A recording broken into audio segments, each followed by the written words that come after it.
Hello दोस्तों, स्वागत है आप सभी का आपके अपने ही एजुकेशनल चैनल में। तो आज की इस वीडियो में हम क्लास 12 हिंदी जो हमारा चैप्टर 2 है दोस्तों, उसने कहा था इससे बनने वाले टॉप वीवीआई ऑब्जेक्टिव क्वेश्चन को दोस्तों इस वीडियो में हम कवर करने वाले हैं। जितने भी वीवीआई ऑब्जेक्टिव इस चैप्टर से बनते हैं उन सभी को मैं दोस्तों यहाँ पर लाया हूँ। एग्जाम से पहले आपको सभी चैप्टर का अच्छे से रिविजन कर लेना है।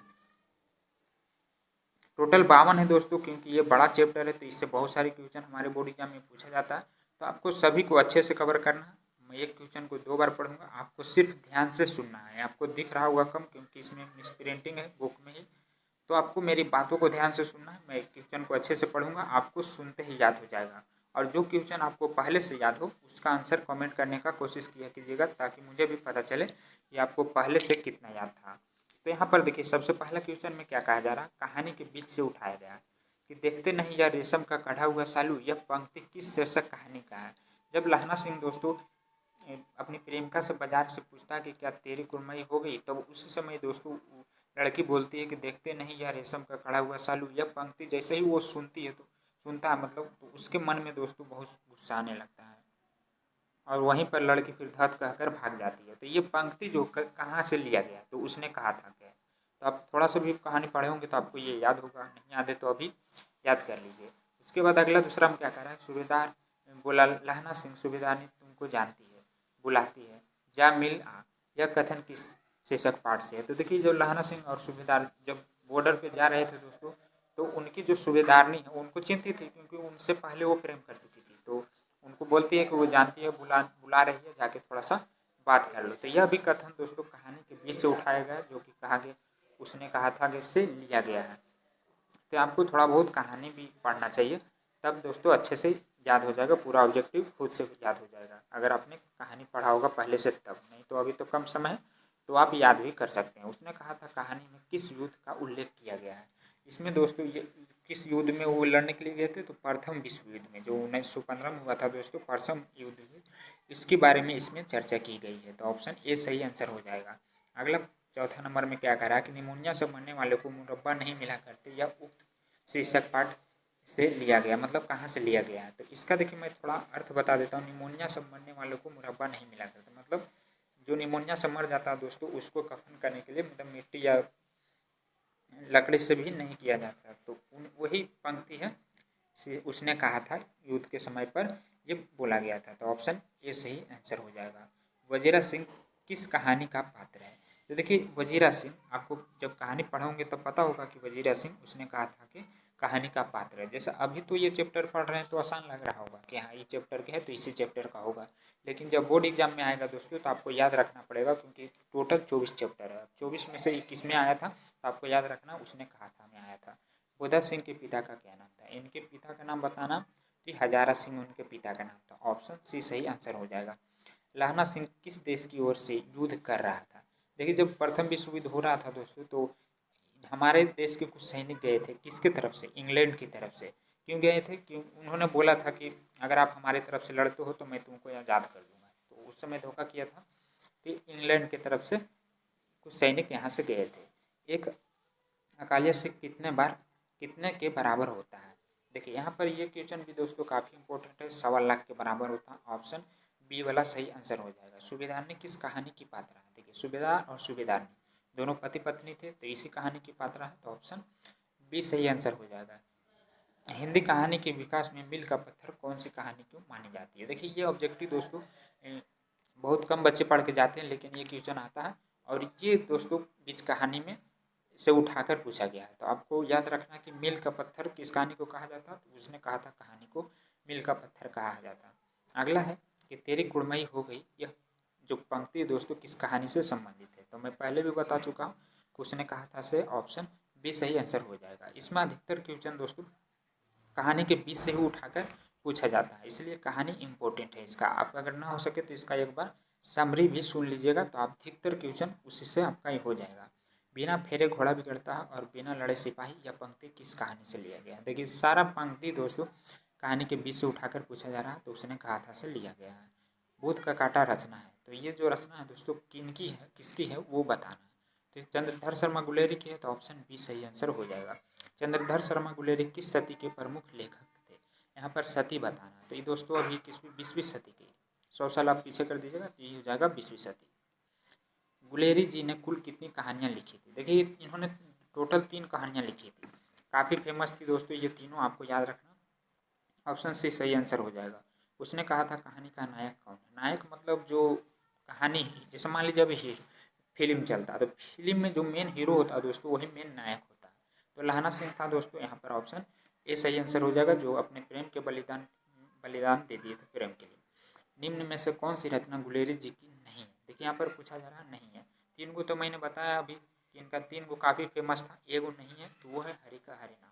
बाकी ये तीनों आपको याद रखना, सुखमय जीवन, उसने कहा था, बुद्ध का कांटा, ये तीनों इनकी काफ़ी फेमस कहानियाँ। ये वाला ऑप्शन डी वाला नहीं है तो ऑप्शन डी सही आंसर हो जाएगा। उसने कहा था कहानी है मतलब किस प्रकार की कहानी आपको वो बताना है। तो ये दोस्तों दिव्य प्रेम की कहानी है। देखिए कहानी पढ़िएगा तो आपको सभी चीज़ का वर्णन मिलेगा, दिव्य प्रेमी युद्ध का वर्णन, प्रेम पर बलिदान होने की कहानी। तो अभी मैंने बताया तो ये सभी इसमें फॉलो कर रहा तो ऑप्शन डी सही आंसर हो जाएगा। अगला उसने कहा था कहानी किस शहर का चित्रण है?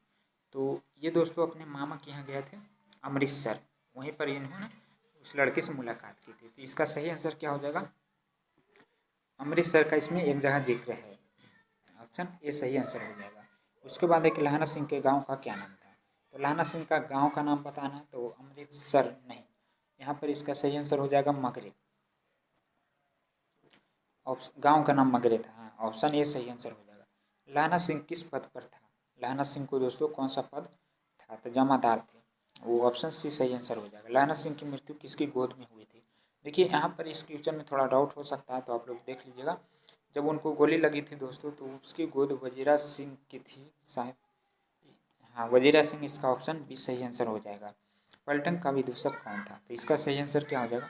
पलटन का विदूषक दोस्तों वजीरा सिंह थे, ऑप्शन सी वाला सही आंसर हो जाएगा। सूबेदार हजारा सिंह के लड़के का क्या नाम था? यहाँ पर उनके लड़के का नाम बताना दोस्तों, तो उनके लड़के का नाम बोधा सिंह था, ऑप्शन ए वाला सही आंसर हो जाएगा। भारतीय सिपाहियों का किसके साथ संघर्ष हुआ था? तो देखिए यहाँ से कुछ सिपाही इंग्लैंड की तरफ से लड़ने गए थे, तो किस देश से युद्ध हो रहा था उसके बारे में बताना। तो ये जर्मनियों के साथ हो रहा था, इंग्लैंड और जर्मनी के बीच दोस्तों उस समय प्रथम विश्व युद्ध हो रहा था।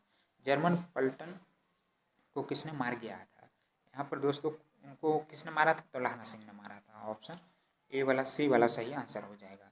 सिख राइफल के जमादार लहाना सिंह का नंबर क्या था? देखिए ये भी क्वेश्चन काफ़ी इंपॉर्टेंट है दोस्तों, कई बार आ चुका है। तो बहुत ही सिंपल है, उनका 77 था, आपको 77 याद रखना है, आसान भी है। सरकार ने सूबेदार को ज़मीन कहाँ दी थी? देखिए वहाँ पर दोस्तों उनको सरकार की तरफ से सूबेदार को ज़मीन मिली थी, कहाँ मिली थी? तो लायपुर में। यहाँ पर जो ऑप्शन डी है ये हमारा सही आंसर हो जाएगा। गुलेरी जी का जन्म कहाँ हुआ था? तो ये लेखक परिचय से, तो इनके लेखक है गुलेरी जी, उसने कहा था। तो इनका जो जन्म है दोस्तों वो जयपुर राजस्थान में हुआ था, कहाँ तो? ऑप्शन बी वाला सही आंसर हो जाएगा। अगला सुखमय जीवन किसकी रचना है? तो देखिए 3 वो मैंने बताया था, तीनों आपको याद रखना है कि गुलेरी जी का है, तीनों काफ़ी इंपॉर्टेंट है, तो ऑप्शन यहाँ पर ए वाला सही आंसर हो जाएगा। अगला उसने कहा था कहानी कब प्रकाशित हुई? जैसे कोई फिल्म बनती है तो प्रकाशित होता है कि इस डेट के आ रहा है, लॉन्च हो रहा है, उस समय पहले दोस्तों कहानी लिखाता था, तो लिखाने के बाद प्रकाशित होता था कि इस साल, मतलब देखिए इसमें सिर्फ ईयर ही दिया गया है, तो 1915 में हुआ था जिस समय युद्ध हो रहा था, ऑप्शन सी सही आंसर हो जाएगा। कछुआ धर्म किसकी कृति है? तो बताना आपको कि जो कछुआ धर्म है कौन लिखे हैं, आपको बताना। तो ये भी चंद्रधर शर्मा गुलेरी जी ही लिखे हैं। पुरानी हिंदी की रचनाकार कौन है? तो चंद्रधर शर्मा गुलेरी जी, ऑप्शन डी सही आंसर हो जाएगा। उसने कहा था शीर्षक कहानी में यह किसने कहा कि उद्यमी उठ सिगड़े से कोले ढा? तो ये दोस्तों जब ठंड के मौसम में चल रहा था तो वही सूबेदार हजारा सिंह ने कहा था। कुड़मई का अर्थ क्या होता है? कुड़मई का अर्थ क्या होता है? इसका अर्थ दोस्तों आपको बताना है, जो कि लड़के बार बार पूछता था लड़की से, कुड़मई हो गई तेरी, तो यहाँ पर मंगनी होती है, ऑप्शन ये सही आंसर हो जाएगा। बोधा सिंह कौन था? तो आपको बताना है बोधा सिंह कौन था दोस्तों, तो यहाँ पर सूबेदार हजारा सिंह का बेटे थे, ऑप्शन डी वाला सही आंसर हो जाएगा। अगला चंद्रधर शर्मा गुलेरी की कहानी कौन सी है? देखिए यहाँ पर 4 ऑप्शन दिए गए जिनमें से एक ही है। जूठन तो अगला चैप्टर है, तिरछ भी अगला चैप्टर है, रोज भी, ये दोस्तों हमारा ऑप्शन सी वाला सही आंसर हो जाएगा। उसके बाद है कौन सी कहानी चंद्रधर शर्मा गुलेरी की लिखी हुई नहीं है? देखिए यहाँ पर पूछा जा रहा है कि लिखी हुई नहीं है, यानी 3 गो है, एगो नहीं है। तो ये तो पहले भी मैं बता चुका हूँ, तो इसमें शायद ऑप्शन बदल दिया, कफन नहीं है। बाकी बुद्ध का काटे उसने कहा था सुखमय जीवन ये तीनों काफ़ी फेमस कहानियाँ इनकी है, तो आपको तीनों याद रखना है। गुलेरी जी किस गांव के मूल निवासी थे? तो गुलेरी जी गुलेर गांव, तो ऑप्शन बी सही आंसर हो जाएगा। गुलेरी गुलेर आपको याद रखना है। उसने कहा था कहानी के कहानीकारक कौन है? तो आपको कमेंट करना दोस्तों इसका लेखक कौन है वो बताना। चंद्रधर शर्मा गुलेरी किस युग के कहानीकार है? तो ये भी मैं बता चुका हूँ पहले, नहीं यहाँ पर ऑप्शन अलग है, द्विवेदी युग, ऑप्शन ए वाला सही आंसर हो जाएगा। उसने कहा था कहानी कितने भागों में विभक्त है? देखिए जब आप कहानी पढ़ेंगे दोस्तों तो आपको पैराग्राफ में मिलेगा कि ये भाग शुरू हो रहा है, तो ये टोटल 5 भागों में विभक्त है। ऑप्शन डी वाला सही आंसर हो जाएगा। चंद्रधर शर्मा गुलेरी का जन्म कब हुआ था? तो इनका जन्म कब हुआ था दोस्तों, आपको इस पर याद रखना है। तो 1883, ऑप्शन सी वाला सही आंसर हो जाएगा। अगला लाना सिंह किस कहानी का पात्र है? मतलब लाना सिंह तो नाम याद ही रहेगा, लेकिन आपको ये बताना कि लाना सिंह किस कहानी में काम किए थे? तो उसने कहा था ऑप्शन डी वाला सही आंसर हो जाएगा। उसने कहा था कहानी किस प्रकार की कहानी है? उसने कहा था कहानी किस प्रकार की कहानी है। तो यहाँ पर फिर से हमें 4 ऑप्शन दिया गया, तो आपको पढ़ना है। ऑप्शन देखिए, चरित्र प्रधान, कर्म प्रधान, भाव प्रधान। तो भाव वाला तो नहीं है, चरित्र वाला भी नहीं, कर्म धर्म नहीं, इसमें कर्म या ऑप्शन सी दो में से कोई एक होना चाहिए। तो इसका सही आंसर क्या हो जाएगा? कर्म प्रधान। जो मतलब काम हम अपने काम करते हैं, जैसे अपने प्रेम के लिए बलिदान दिए, तो वो कर्म हुआ, तो ये कर्म प्रधान यहाँ पर सही आंसर हो जाएगा, ऑप्शन बी वाला। चंद्रधर शर्मा गुलेरी किसके अभिभावक बनकर मे कॉलेज अमेजेर में आए थे? तो किसके अभिभावक में आए थे? तो यहाँ पर दोस्तों क्षेत्रों के मालिक राजा जय सिंह के, ऑप्शन जो सी में है ये हमारा सही आंसर हो जाएगा। किरण सिंह कौन था? आपको बताना है कि किरण सिंह कौन था दोस्तों, तो उनका भाई था। कौन था?